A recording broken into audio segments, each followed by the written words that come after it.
11-ci sinif blok imtahanına, birinci qrupun blok imtahanına hazırlaşan uşaqlar üçün yeni bir sualın izahını çəkirəm. Deməli, birinci sualdan başlayaq. Birinci sualda bizə deyir ki, perimetri 30 olan, yəni P bərabərdir. P bərabərdir 30. Üçbucağın daxilə çəkilmiş çevrənin radiusu, yəni R bərabərdir 3 və üçbucağın bizdən sahəsini soruşur. Biz bilirik ki, daxilə çəkilmiş çevrənin radiusu 2S bölünsün P düsturundan tapılır. Buradan S'i tapsaq, S bərabərdir. R vurulsun, P bölünsün 2. R 3'dür, P'miz 30'dur. 2'ye də bölsək, eləyəcək 45. Birinci sualın cavabı C variantı. Keçək ikinci suala. İkinci sualda bizə deyir ki, A və B vektorları, A və B veriləyib. Deməli, 3 vurulsun AB vektorunun koordinatlar cəmini soruşur. 3 vurulsun, əvvəlcə AB vektorunu tapaq. AB vektorunu tapmaq üçün deməli, nə edirik? 5-dən 1 çıxırıq, eləyəcək 4. 3-dən də 4 çıxırıq, eləyir -3. Və bunu 3-ə vursaq, eləyəcək 12 -9. Bunların da bizdən cəmini soruşur. Yəni 12 çıxılsın 9, eləyəcək 3. Doğru cavabım C variantı. Keçək növbəti çevrə sualına. Deməli, 70 verib, 40 verib. Bizdən nəyi soruşur? A, C, D-ni soruşur. Daha doğrusu B, C, D-ni soruşur. B, C, D. Bizdən buradakı bucağı soruşur. Nə edək? Deməli, əgər 70 dərəcədirsə, təpə bucağı 70-dirsə, biz bilirik ki, bunlar bərabər yanlı 3 bucaqdır. Təpə bucağı 70-dirsə, 180-dən 70 çıxırıq, 110. 110-u da 2-yə bölürük, eləyəcək 55, 55. Və bu daxilə çəkilmiş bucaqdır. Biz bilirik ki, daxilə çəkilmiş bucaq ayırdığı qövsün yarısına bərabərdir. Yəni ayırdığı qövs olacaq, buradan bura qövsümüz 110. Digəri də 55-dir. Bunun da ayırdığı qövsü olacaq 110 dərəcə. Və bura bir x yazsaq, burada bir y yazsaq, biz bilirik ki, çevrədən tapsaq bunu 360-dan çıxaq 220-ni eləyəcək 140. Yəni y-dən x-in cəmi olacaq 140. Biz də bilirik ki, y-dən x-i çıxıb yarı bölsək, buradakı bucaq alınır. Yəni y çıxılsın x bölünsün 2 bərabərdir 40. Y çıxılsın x-imiz 80, y üstə gəl x-imiz 140. Tərəf tərəfə toplasaq, 2y bərabərdir 220, y də bərabərdir 110. Y-i biz 110 aldıq, 110 dərəcə. Y 110 olduğuna görə bu da y-ə söykənmiş daxili bucaqdır. Yəni onun yarısına bərabər olacaq. 110-u da biz 2-yə bölsək, eləyəcək 55. Doğru cavabım B variantı. Keçək 4-cü sualla. Bərabərsizlik sisteminin ən böyük və ən kiçik tam həllərinin cəmini tapan. Birinci bərabərsizlik bilir ki, kvadrat bərabərsizlikdir. Biz bunu müxtəsər vurma düsturuna görə 2 çıxılsın A, daha doğrusu x çıxılsın 2 plus x çıxılsın üstə gəlsin 2 yazsaq və bunun həllər çoxluğunu yazsaq, -2-dən özü daxildir, müsbət 2-yə, müsbət, mənfi, müsbət. Böyük olduğuna görə həllər çoxluğunu götürürük. Mənfi sonsuzluqdan -2-yə birləşir, müsbət 2-dən müsbət sonsuzluğa. Keçək digər ikinci bərabərsizliyi həll eləyək. Bunları bir dənə silsək. İkinci bərabərsizliyi də həll eləyək. Burada da x kvadratı, köklərinin cəmi -1, hasili isə -6 olan ədədlər, deməli, -3 ilə 2 olacaq. Bunlar da daxildir və yenə interval çəksək, plus, minus, plus. Bizdən kiçik aralıq soruşur, yəni -3 ilə 2-yə qədər olan ədədləri soruşur. Biz də bilirik ki, ən böyük və ən kiçik bu aralıqdakı ədəd, yenə bir dənə ədəd oxu çəksək, -3, -2, 2. -3-dən müsbət 2-yə bu aralıq, -3-dən, daha doğrusu mənfi sonsuzluqdan -2-yə qədər bu aralıq, 2-dən müsbət sonsuzluğu da ədəd oxunda göstərsək, hər ikisinin düşdüyü aralıq nə olacaq? -3 ilə -2. Burada da ən böyük ədəd olacaq, deməli, -3, daha doğrusu ən kiçik ədəd olacaq -3. Biz də bilirik ki, ən böyük ədədimiz bizim 2-dir. -3 ilə 2-ni toplasaq, eləyəcək -1. Mənfi bir cavabı da var harda? Y variantında. Keçək 5-ci suala. 5-ci sualda AB plus AC plus BC'nin 20 olduğunu deyir. A üstəgəl B üstəgəl C'nin 18 olduğunu deyir və bunların kvadratları cəmini bizdən soruşur. Biz müxtəsər vurma düsturlarından bilirik ki, A üzərinə gəl B üzərinə gəl C'nin kvadratı bərabərdir. A kvadratı üstəgəl B kvadratı üstəgəl C üstəgəl 2-ni çıxarsaq mörtəzə xaricinə AB üstəgəl AC üstəgəl BC. Və buradan bizi axtarıldığımız cavab A kvadratı plus B kvadratı plus C kvadratı. A kvadratı plus B kvadratı plus C kvadratı bərabərdir. Bu 18'dir. Çünki bizə verib. Digər isə 20'dir. 18'in kvadratı eləyəcək 324. 324'dən də biz 2'ni vursaq 20'yə eləyəcək 40. Çıxsaq qalacaq. Deməli 284. Doğru cavabım olacaq B variantı. Keçək növbəti sualımıza. Deməli, A1,0 nöqtəsindən keçən funksiyasının ən kiçik qiymətini tapın. Əgər bu funksiyadan keçirsə, aparaq qiymətləri yerinə qoyaq. X-in yerinə 1 yazacağım, Y-in yerinə 0. X-in kvadratı çıxılsın M üstəgəl 2 çıxılsın 3 bərabərdir 0. X-in yerinə burada 1 yazmışıq. Aha.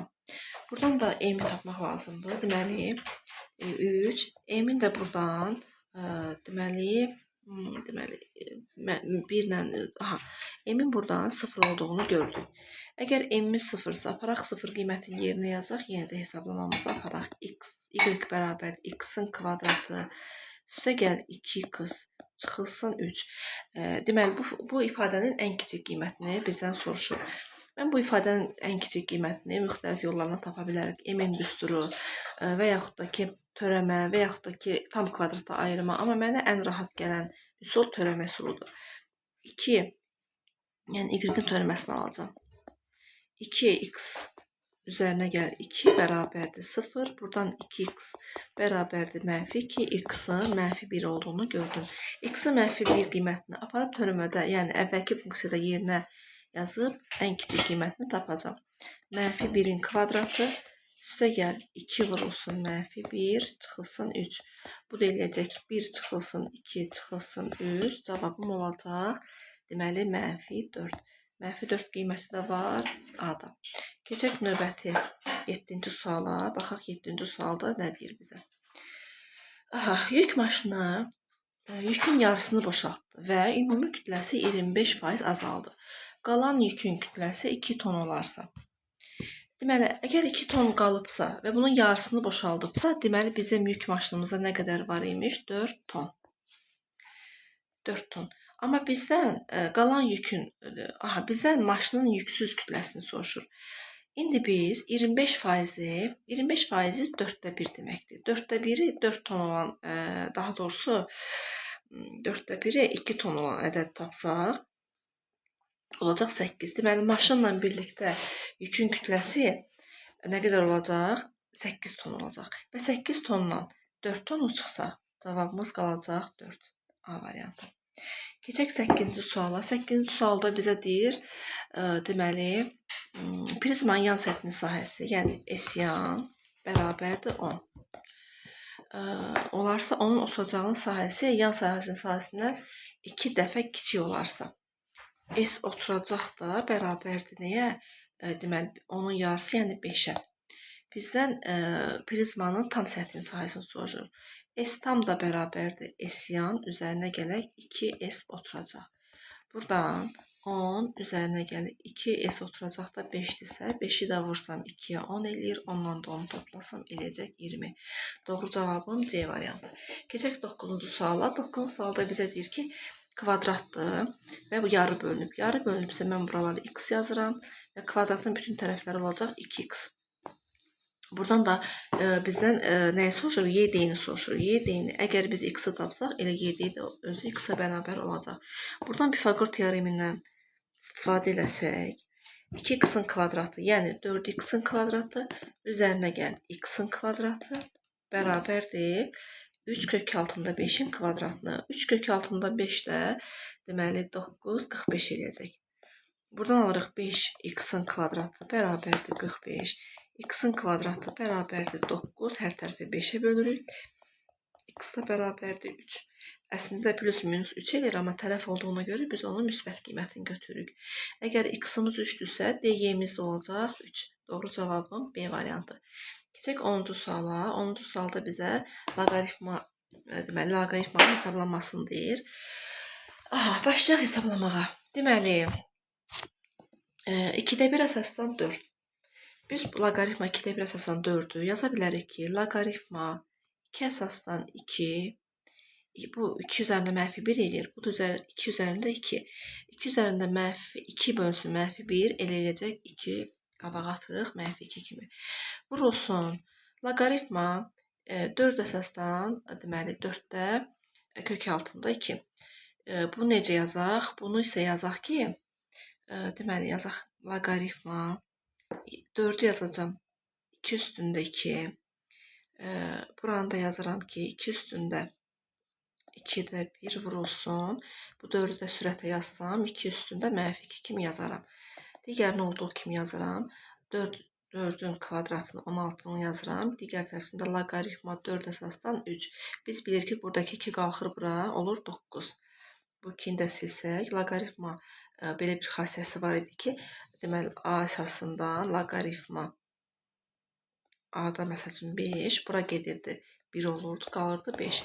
Yəni bizim buradakı qiymətimiz olacaq 9. İndi gerisini hesablayaq. Loqaritma bu getdi 1-ə. Yazıram mənfi 2 vurulsun.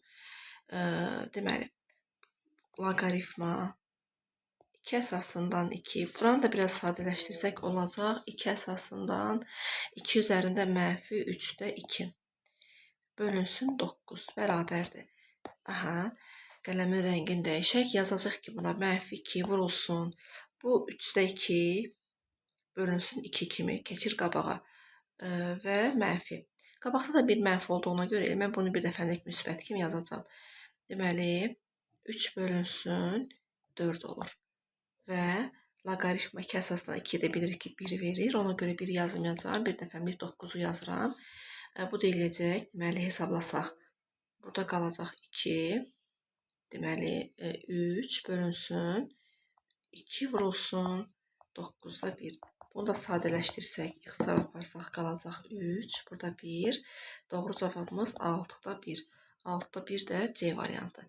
Keçək 11-ci suala. 11-ci sualda bizə deyir sinus x, kosinus x. Tənliyini həll edin. Neynəyək burada? Ortaq vuruq çıxardaq. Sinus x-i ortaq vuruq çıxarsaq olacaq. Sinus x vurulsun kosinus x çıxılsın 2. Bərabərdir 0. Hasil o zaman 0 olar ki, vuruqların hər biri 0 olsun. Deməli, sinus x bərabərdir 0, bir də kosinus x çıxılsın 2 bərabərdir 0. Kosinus 2, daha doğrusu kosinus x bərabərdir 2 halı ola bilməz. Bilirik ki, kosinus 1 ilə mənfi 1 qiymətləri alır. Ona görə 2 bu olacaq boş çoxluq. Geridə digərini sinus tapaq. Sinus x-da x bərabərdir pi bölünsün, daha doğrusu p-nin misillərində alır. P-n də olacaq C variantı. Keçək 12-ci sualımıza. 12-ci sualda bizə nə verib? Həndəsi, ədədi silsilə verib. İlk, deməli, n həddini cəmi bu düsturun olan ədədi silsiləsinin 6-cı həddini tapın. Biz buradan S1 tapaq. S1 bərabərdir 1 çıxılsın 3 bərabərdir mənfi 2. S6-nı tapsaq. S6 bərabərdir, deməli 36 çıxılsın 18, o da bərabərdir 18. İndi bizə A6 lazımdır, çünki 6-cı həddin bizdən soruşur. A6-nı da yazaram ki, S6 bərabərdir A1 plus A6 bölünsün 2 vurulsun 6. Buradan da bunlar ixtisar getsə qalacaq 3 bərabərdir 18 və hər tərəfi 3-ə bölsək qalacaq 6. Deməli, A1 nə idi? A1 mənfi 2 idi. Üzərinə gələk A6 bərabərdir 6. Buradan A6-nın 8 olduğunu gördük. Yəni D variantı. Keçək növbəti 13-cü suala. 13-cü sualda bizə deyir tənliyinin kökləri x1 və x2-dir. Bunu hesabla. K-nı hesabla deyir. X1'in kvadratı plus X2'nin kvadratı bərabərdir 4 olarsa. Biz bilirik ki, müxtəsər vurma düsturlarından buradan X1 plus X2'nin kvadratı çıxılsın 2X1 X2 bərabərdir 4. Köməkçi müxtəsər vurma düsturundan istifadə etdik. Buradan köklərinin hasili -2, cəmi isə -K'dır. Yəni aparıb burada yerinə yazsam, -K'nın kvadratı olacaq K kvadratı. -, vurulur plus 4 bərabərdir 4. Buradan K'nın kvadratının 0 olduğunu gördük və K'nın özü də 0'a bərabərdir. Doğru cavabım Y variantı. Keçək 14-cü suala. 14-cü sualda kompleks ədədlərə aid sualdır. Bizə nə verib? Bizə Z2'nin qoşmasını soruşur. Əvvəlcə aparaq hesablayaq. Z1'in yerinə yazacağım. 2 çıxılsın 3'i. Üzərinə gəlin Z2 bərabərdir 7 üzərinə gəlsin I. Buradan Z2'ni tapsaq bərabərdir. Deməli I üzərinə gəlin 7, üstə gəl 3'i çıxılsın 2. Buradan da 4i deməli üstə gəl 5. Bunun da qoşması Z2'nin qoşması olacaq 5 çıxılsın 4i. Belə bir variantım harda var? 5 çıxılsın 4i. Deməli B variantında. Keçək növbəti sualımıza. Çoxluqlar bölməsinə aid bir sual. Bu sualda nə deyir bizə? Deyir A, B-nin açıqlıqdır, bir də C-nin açıqlıqdır. Və bizə N-nin 4, N-B-nin 7, N-C-nin isə 15 olduğunu görür. Və biz aşağıdakı ifadənin qiymətini tapılmasını deyir. Neyinək? Biz bilirik ki, əgər A ilə B kəsişirsə, bunların ortağı 4'dür. Yəni buraya yazırıq 4. A ilə C kəsişirsə, A ilə C-nin kəsişməsində, yəni ortağı olacaq 4. Və B ilə C-nin kəsişməsi. B ilə C-nin kəsişməsi bilirik ki 7'dir. A ilə B-nin birləşməsi. A ilə B-nin birləşməsi də 7'dir. Sonra buradan A ilə C-nin birləşməsinin alt çoxluqlar olduğuna görə A ilə olacaq 15. Digəri də B ilə C-nin də birləşməsi olacaq 15. Gəlin bunları hesablayaq. 15, 15, 30, üzərinə gəl 14, üzərinə gəl 8. Bu da eləyəcək. Deməli 52. Doğru cavab olacaq C variantı. Keçək 16-cı suala. 16-cı sualda bizə deyir ki, kvadratdır. Deməli kvadratdır və MB perpendikulyardır ABC D-yə. Buranın bizdə 2 olduğunu verib. Və bizdən MD-ni soruşur. MD buranı soruşur bizdən. Və kvadrat olduğuna görə AB-ni də verib 3 kök altında 2. 3 kök altında 2. Biz buradan AB-yə bir diagonal çəksək, rombun diagonalı, daha doğrusu kvadratın diagonalı A kök altında 2'dir. Yəni 3 kök altında 2'ni vursam kök altında 2'ye eləyər 6. Buranın 6 olduğunu gördük. Və burada düzbucaqlı üçbucaq aldıq. Düzbucaqlı üçbucaqdan biz MD-ni tapa bilərik. MD bərabərdir. Kök altında 2'nin kvadratı üzərinə gələk katetlər kvadratı cəminə bərabərdir. 6'nın kvadratı. Buradan da kök altında 40 tapırıq. Kök altında 40'ı da rasionallıqdan azad etsək, yəni buradan 2 kök altında 10. MD'nin 2 kök altında 10 olduğunu gördük və uyğun cavab, doğru cavab olacaq D. Keçək 17-ci sual. Baxaq 17-ci sual hardadır? Aha. Burada. Burada isə deyir duzluluq faizi 25% olan 60 kiloqram məhlula 20 kiloqram su və 20 kiloqram duz əlavə ediblər. Duzluluq faizini soruşur. Mən ümumiyyətcə bu məhlul məsələlərini qablar üsulu ilə həll etsək daha yaxşı olar. Bizə 60 qram 25%li məhlul verib. Deyir üzərinə gəl 20 qram su. Suyun faizini 0% götürəcəm. Üzərinə gələk 20 qram duz, duzun faizini 100% götürürük. Alınan məhlulumun deməli faizini soruşur bizdən, x faiz. Və məhlulum olacaq 100. Buradan qablar üsulu ilə 60'ı vuracam 25'ə, 60 vurulsun 25. Üzərinə gələk bu eləyir 0, bu eləyəcək 2000 bərabərdir 100x. Buradan x'i tapsam, x bərabərdir. Deməli hesablama aparsaq Bu eləyəcək 2500, bu eləyəcək 2500. 2500'ü də daha doğrusu 3500. Çünki 2000 bu da 1500 ilə gedir. 3500. 3500'ü də 100'ə bölsək eləyəcək. Doğru cavabım 35%. 35% harda var? D-də var. Keçək 18-ci suala. Deyir ax minus 4y bərabərdir 5, 3x minus by bərabərdir 5 düz xətləri üst-üstə düşərsə A ilə B-nin cəmini soruşun. Əgər bu düz xətlər üst-üstə düşürsə, deməli nisbətləri də bərabər olmalıdır. A, x-in əmsalları. A bərabərdir 3. Buradan B-nin də 4 olduğunu gördük. B də bərabərdir 4. Və 3 ilə 4 toplasaq, 3 plus 4 bərabərdir 7. Doğru cavabım deməli D variantı. Keçək növbəti suala. 19-cu sualda bizə deyir ki, 26-nın kvadratı ilə 65-in kvadratının cəminin sadə vurğularının sayını tapın. Neyinək burada? Biraz sadələşdirək. 26-nı mən yaza bilərəm ki, 13 vurulsun 2-nin kvadratı. 65'i də yazaram, 13 vurulsun 5'in kvadratı bərabərdir. Hər ikisindən 13'ün kvadratını çıxarsam, burada qalacaq 4. Üzərinə gələk 25. 4 ilə də 25'in cəmi olur 19. Daha doğrusu 29. Və bizə deyir ki, sadə vurğuların sayını tapın. Burada 2 dənə sadə vuruq, burada da 1 dənə sadə vuruq. Olacaq cavab 3 dənə sadə vuruq. Keçək digər suala. Katetləri 6 və 8 olan düzbucaqlı üçbucaqda. Düzbucaqlı üçbucaq çəkirik. Katetləri 6 və 8 olan.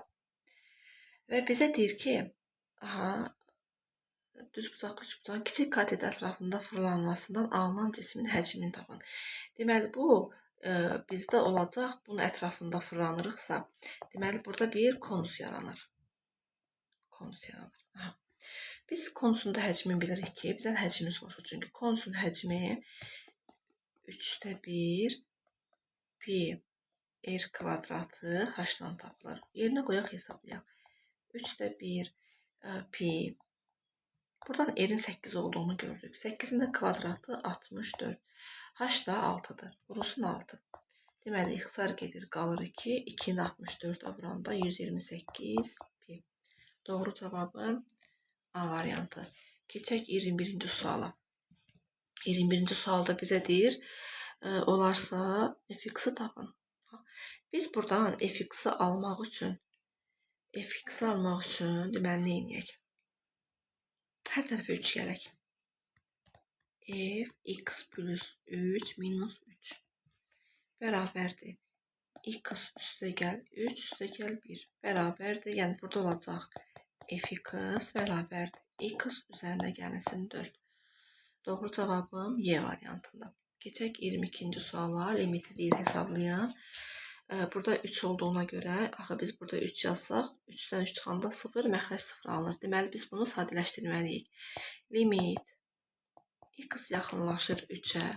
Ortaq məxrəc eləsək, x çıxılsın 3, x üzərinə gəlsin 3'dür bunun ortaq məxrəci. Və mən bunu x üzə gəlsin 3'ə vursam, bunu da 1'ə vursam. Olacaq x üzə gəl 3, çıxılsın 6, bərabərdir. Limit x 3'ə yaxınlaşanda x çıxılsın 3, x üzə gəlsin 3. Sürətdə də aldım ki, x çıxılsın 3. İndi buradan x çıxılsın 3'dən ixtisar getsə və mən limitin qiymətini aparıb yerinə yazsam, 3 üzərinə gəlsin 3. Yəni 6'da 1. Doğru cavabım olacaq A variantı.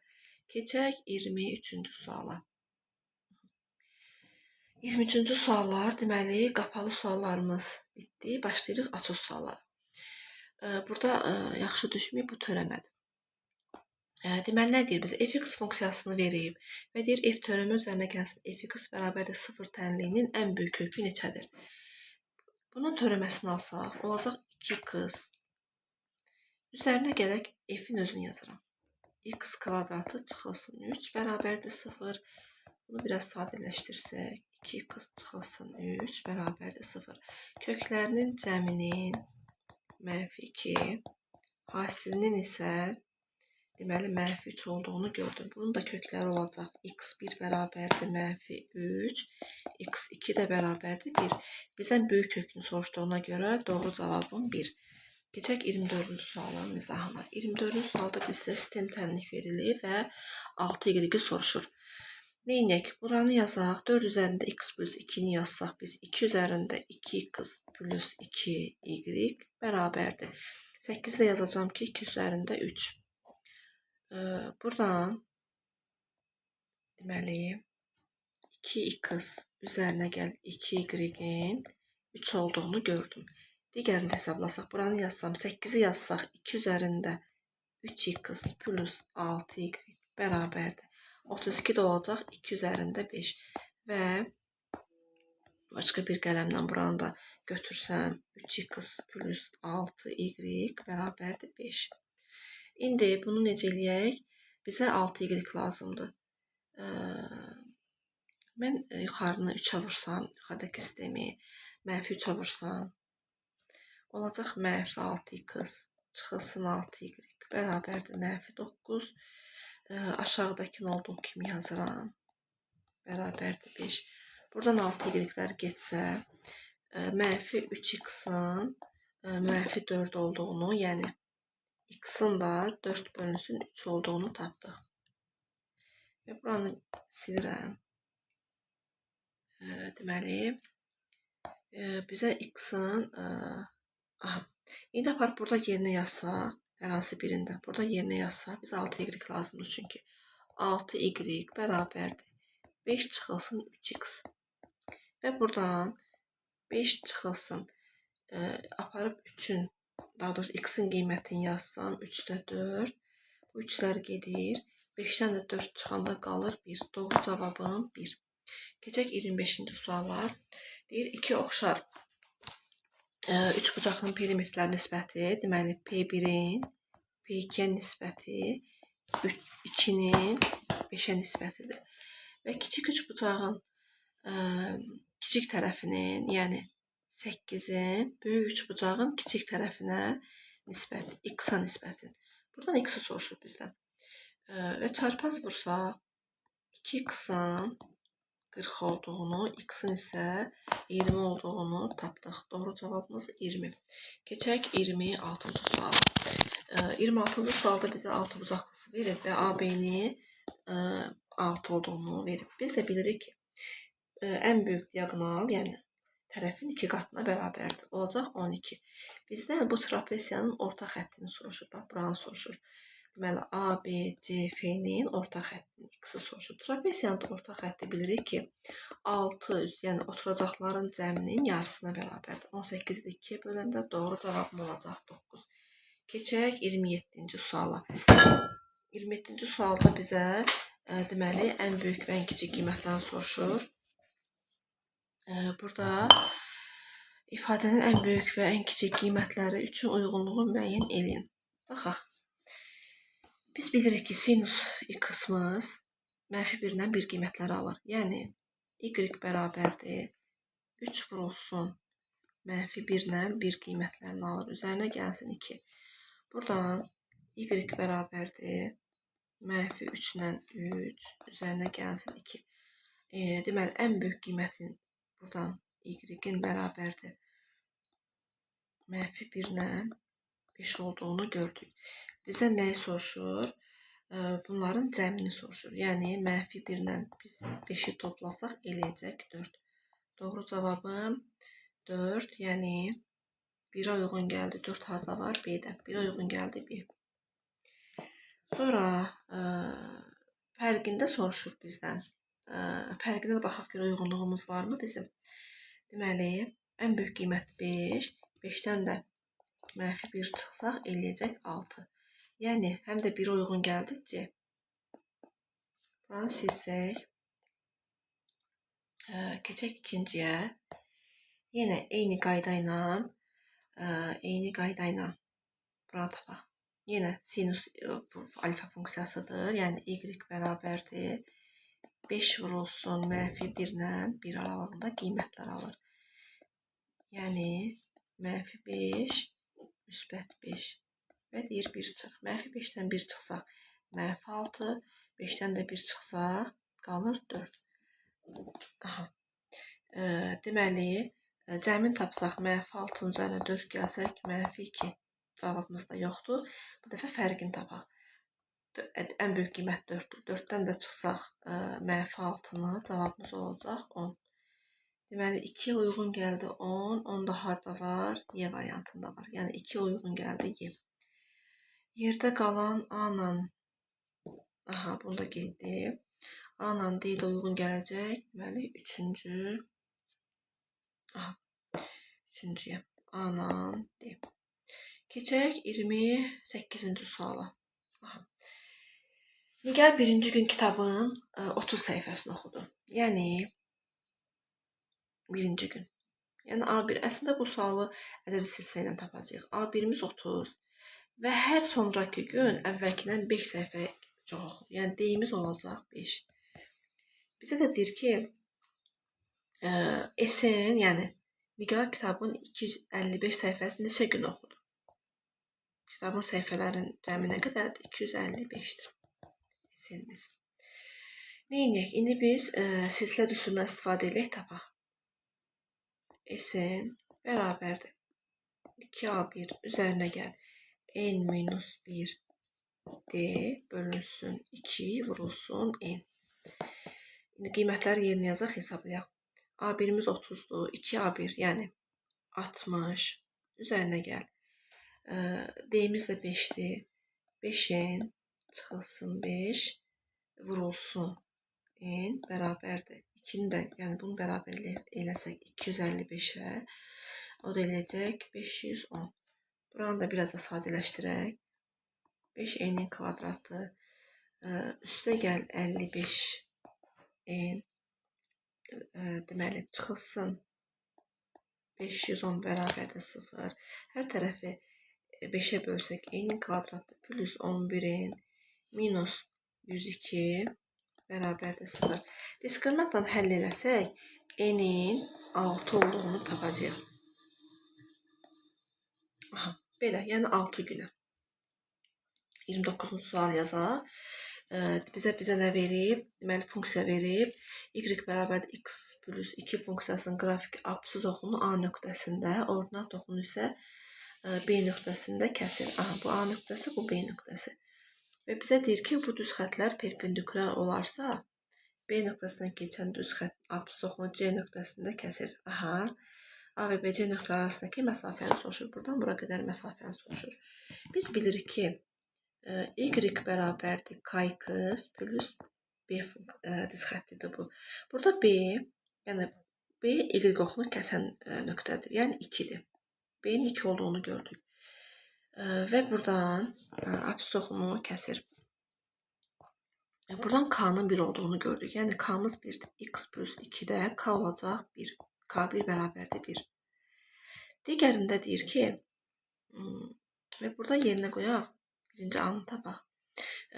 Bu oxu kəsir. Əgər mən, deməli, X-in yerinə A yazsam, A üzərinə gəlsin 2 bərabərdir 0. Buradan A-nın -2 olduğunu tapdıq.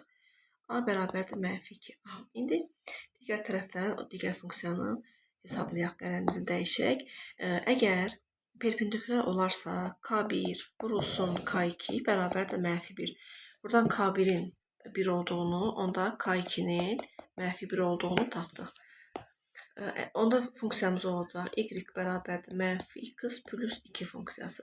Buradan da C nöqtəsini X-in yerinə yazıb Y-i tapırıq. Daha doğrusu C nöqtəsini tapacaq. Yəni -C üzərinə gələk 2 bərabərdir. Əgər X-i kəsirsə, bilir ki, Y-imiz 0-dır. Buradan da C-nin 2 olduğunu tapdıq. C də bərabərdir 2. Və bizdən AC məsafəsini soruşur. AC məsafəsi də olacaq 4. Yəni 2 üzərinə gəlsin. 2 bərabərdir 4. Keçdik 30-cu suala. Biz bilirik ki, 30-cu sualda da isbat sualı var. Bizə nə deyir? Deyir ki, deməli, ABC və DC. Buradan deməli, bucaq A bucağı ilə C bucağının oxşar olduğunu deyir. A bucağı ilə C bucağını. Yəni, A-ya bir alfa yazsa, C bucağı da alfadır. və BCA-nın DCA-ya oxşar olduğunu deyir. Buranın da bir delta yazsaq, onda biz bilirik ki, paralelogramın qarşı bucaqları bərabər olur. Onda burada bir beta yazırıq. Və biz bura bir x yazsaq, biz isbat etməliyik ki, bu üç bucaqlar oxşardır. ABC ilə CDA üç bucaqları oxşardır. Deməli, üçbucağın daxili bucaqlarının cəmi ilə geçsək, alfa, üzərinə gələk x, üzərinə gələk burada yox, neysə səhv yazdıq biz burada. Bunu silirəm. Aha. Deməli, biz bura bir alfa yazsaq, qələmin rəngindəki, bura bir alfa yazsaq, aha, onda çarpazlığa görə burada alfa olur. Və bura bir beta yazsaq, digər çarpazlığa görə də buranın da beta olduğunu gördük. Və bizdən deyir ki, isbat elə ki, bu üç bucaqlar oxşardır. Yəni, oxşar ABC ilə CDA oxşardır. Və biz üç bucaq yenə də daxili bucaqların cəmi ilə geçsək, alfa üzərinə gəlsin, beta üzərinə gəlsin, x bərabərdir 180. Buradan x bərabərdir 180 çıxılsın, alfa üzərinə gəlsin, beta. Aha, deməli bu üçbucaq oldu. Bu üçbucaqdan götürdük. ABC. Digər tərəfdən də yenə ADC-yə baxsaq, buradan da beta üzərinə gəlsin alfa. Üzərinə gəlsin. Bura bir nə yazaq? Tutalım ki, bir T yazsaq. Üzərinə gəlsin T bərabərdir 180. Buradan da T'nin 180 çıxılsın, alfa üzərinə gəlsin, beta olduğunu gördük. Və bu üç bucaqlar, bu bucaqların, yəni x bucağı ilə T bucağının və yaxud da ki, B bucağının D bucağının da bir-birinə oxşar olduğunu gördük. Deməli, üç bucağın əgər digər üç bucağın üç bucağına oxşardırsa, deməli onda bu üç bucaqlarımız oxşardır. Buradan da üç bucaq A, B, C-nin üçbucaq deməli CDA-ya oxşar olduğunu isbat etdik. Deməli, 30 dənə sualımız bitdi. Blok imtahanına hazırlaşan uşaqlar üçün umarım ki, faydalı olar. Belə sualların, sınaqların izahlarına gəlməyini istəyirsinizsə, kanalıma abunə olmağını və deməli, yorum yazmağı unutmayın.